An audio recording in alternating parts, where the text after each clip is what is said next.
नमस्कार दोस्तों, मेडिलुमिया में आप सभी का स्वागत है। आज हम बात करने वाले हैं कोरोना वायरस के बारे में, साथ ही यह भी जानेंगे कि यह हमारे शरीर को कैसे बीमार करता है। तो शुरू करते ही बिना किसी देरी के बने रहिए हमारे साथ वीडियो के अंत तक। कोरोना वायरस वायरसों का एक बड़ा परिवार है जो सूक्ष्मदर्शी के नीचे मुकुट जैसी कोरोना उपस्थिति के लिए जाना जाता है। कुछ सामान्य सर्दी जैसी हल्की बीमारियों का कारण बनते हैं, जबकि अन्य अधिक गंभीर बीमारियों का कारण बन सकते हैं। संरचना: इसकी सतह पर स्पाइक प्रोटीन होते हैं जो इसे मुख्य रूप से श्वसन पथ में मानव कोशिकाओं से जुड़ने और प्रवेश करने की अनुमति देते हैं। उत्परिवर्तन: सभी वायरस की तरह SARS-CoV-2 समय के साथ उत्परिवर्तित होता है, जिससे नए variant e.g. Alpha, delta, Omicron का उदय होता है। कुछ प्रकार अधिक संक्रामक होते हैं या अन्य की तुलना में अधिक गंभीर बीमारी का कारण बन सकते हैं। ये कैसे फैलता है? संचरण: संचरण का प्राथमिक और सबसे आम तरीका श्वसन बूंदों और एरोसोल के माध्यम से होता है।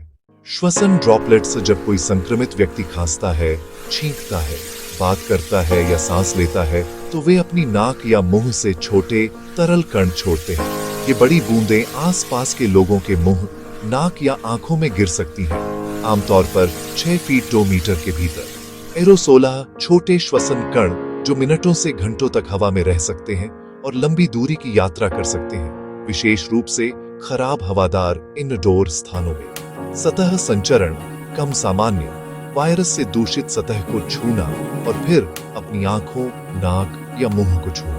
अब इसे वायरस के फैलने का कम प्रचलित तरीका माना जाता है। 4. संकेत और लक्षण: वायरस के संपर्क में आने के 2-14 दिनों के बाद दिखाई दे सकते हैं और हल्के से लेकर गंभीर तक हो सकते हैं। कुछ लोग संक्रमित होते हैं लेकिन उनमें कोई लक्षण विकसित नहीं होते हैं। एसिम्प्टोमेटिक: सबसे आम लक्षण है बुखार या ठंड लगना, सूखी खांसी, सांस की तकलीफ या सांस लेने में कठिनाई, थकान, मांसपेशियों या शरीर में दर्द, स्वाद या गंध की कमी। एक विशिष्ट लक्षण: अन्य लक्षण: गले में खराश या नाक बहना, मतली या उल्टी, दस्त, सिर दर्द। 5. गंभीर बीमारी के लिए गंभीरता और जोखिम कारक: जबकि कई लोग हल्के लक्षणों का अनुभव करते हैं, कोविड-19 गंभीर चिकित्सा जटिलताओं का कारण बन सकता है और मृत्यु का कारण बन सकता है, विशेष रूप से कमजोर आबादी में। गंभीर कोविड-19 के जोखिम कारक: वृद्धावस्था, उम्र के साथ जोखिम काफी बढ़ जाता है।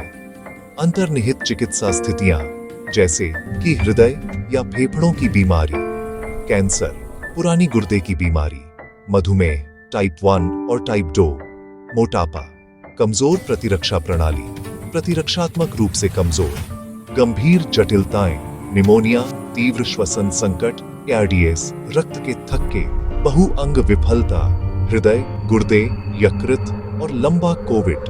PCR परीक्षण, पॉलीमरेज चेन रिएक्शन, निदान के लिए स्वर्ण मानक है। यह एक आणविक परीक्षण है जो वायरस की आनुवंशिक सामग्री का पता लगाता है। यह बहुत सटीक है लेकिन आमतौर पर एक प्रयोगशाला में संसाधित किया जाता है। परिणामों के लिए घंटों से लेकर दिनों तक लगता है। रैपिड एंटीजन टेस्टर: ये टेस्ट वायरस से विशिष्ट प्रोटीन का पता लगाते हैं। वे तेजी से होते हैं, परिणाम 15-30 मिनट में और घर पर किया जा सकता है, लेकिन आमतौर पर PCR परीक्षणों की तुलना में कम सटीक होते हैं, विशेष रूप से स्पर्शोन्मुख व्यक्तियों में। 7. रोकथाम: एक बहुस्तरीय दृष्टिकोण संक्रमण को रोकने का सबसे प्रभावी तरीका है। 1.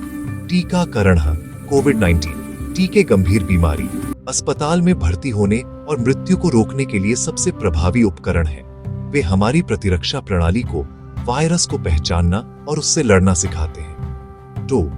मास्किंग: भीड़ वाले इंडोर सार्वजनिक स्थानों में एक अच्छी तरह से फिटिंग वाला mask e.g. N95, KN95 surgical पहनना श्वसन बूंदों के खिलाफ एक बाधा प्रदान करता है।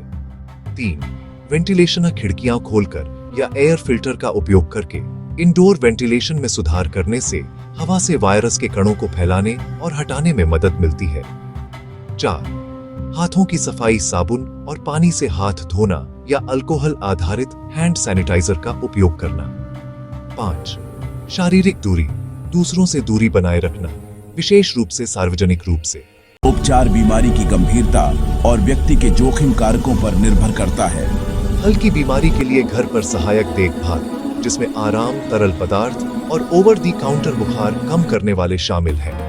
हल्के से मध्यम बीमारी वाले उच्च जोखिम वाले व्यक्तियों के लिए रोग के गंभीर रूप में बढ़ने के जोखिम को कम करने के लिए एंटीवायरल दवाएं, e.g. पैक्सलोविड, रेमडेसिविर और मोनोक्लोनल एंटीबॉडी निर्धारित की जा सकती हैं। गंभीर बीमारी के लिए अस्पताल में भर्ती होने की आवश्यकता उपचार में सूजन को कम करने के लिए पूरक ऑक्सीजन, स्टेरॉयड, e.g. डेक्सामेथासोन और एक गहन देखभाल इकाई ICU में अन्य सहायक देखभाल शामिल हो सकती है। सब्सक्राइब मेटलुमिया फॉर मोर इन्फॉर्मेटिव वीडियोस।